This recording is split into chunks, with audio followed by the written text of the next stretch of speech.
episode. Today I would like you to get to know Royal Windsor Horse Show a little bit more from the scenes, from the behind, and where it all started. With me today I have the master of the game, the guy who took us around. Well, David Saunder, welcome. Could I say welcome to Windsor to you? But I do. Welcome. Thank you very much. Yes. Windsor Horse Show has been very special to me because, as some of you may or may not know, I worked 20 years for the Queen, but specifically for His Royal Highness Prince Philip, the Duke of Edinburgh. And as many of you may or may not know, actually, the Duke of Edinburgh, Prince Philip, is really the father of the sport.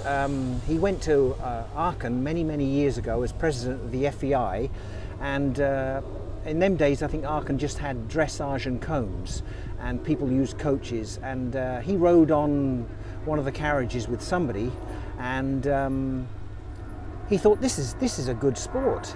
And at the time he was playing polo, so he was, as president of the FEI, he decided to put an exploratory committee together to look into some way they could formalise, the FEI could formalise driving, and especially four-in-hand driving, because that's all there was in them days. Now we have ponies and pairs and singles and tandems, but in the early days it was really just four-in-hands.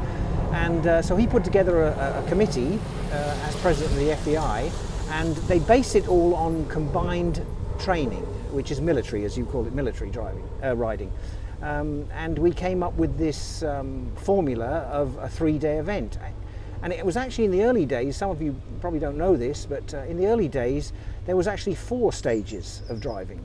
There was a presentation, which was actually very important, because in them days, being an inception of the British, we always like to look fairly well. So we had a presentation phase, we had a dressage phase, a marathon phase, and a cones phase. But in the early days, the dressage really wasn't that important. The marathon was the all-important thing. Basically, the dressage movements were fairly simple, turns, a few different changes of pace.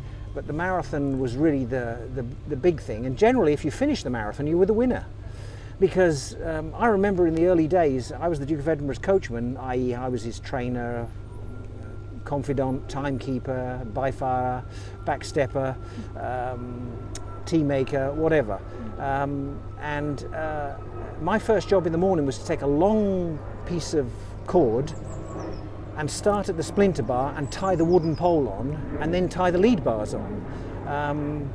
But of course, as the sport progressed, as you know, people look back on it now and say, how the hell did you get round? Well, basically we didn't get round very well. When we talked before, we couldn't start without talk about Stockholm.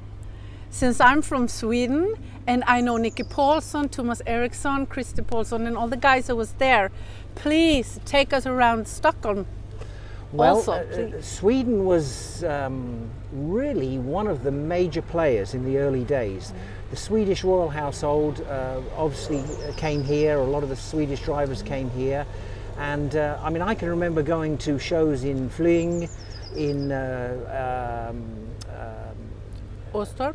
Yes, yeah. In there was another place on the other coast. I forget where it was, but Göteborg.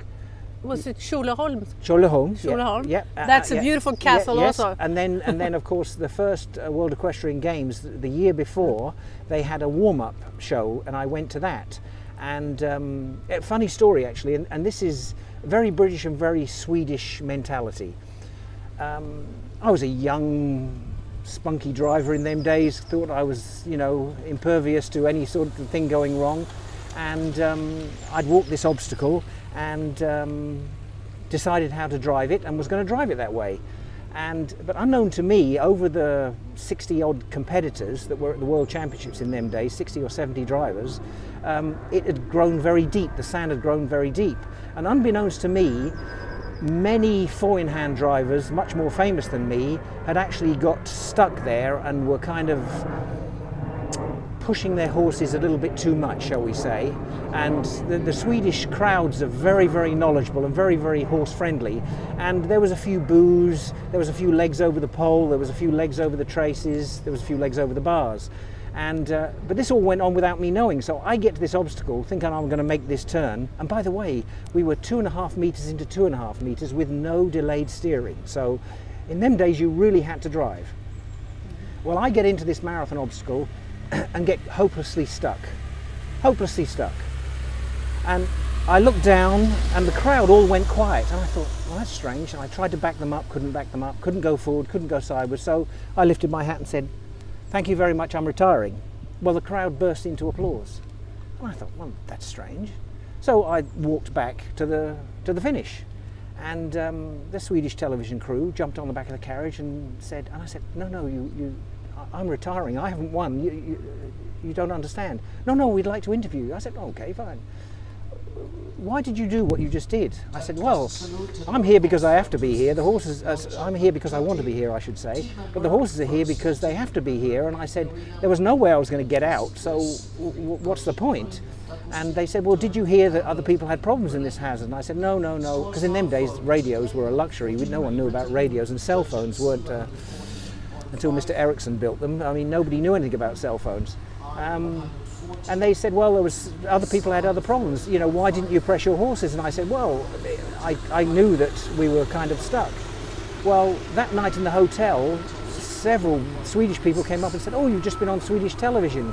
And it was the whole kind of interview, and it kind of was an interesting marriage between Swedish mentality and British mentality, was that we knew we were stuck, so we didn't kind of go on.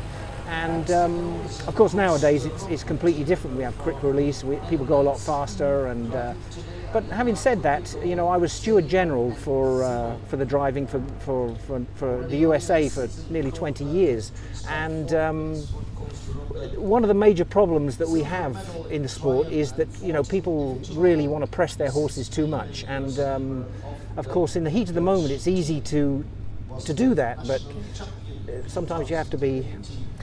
So, we have one question left. Do you still have the phone number to the joke?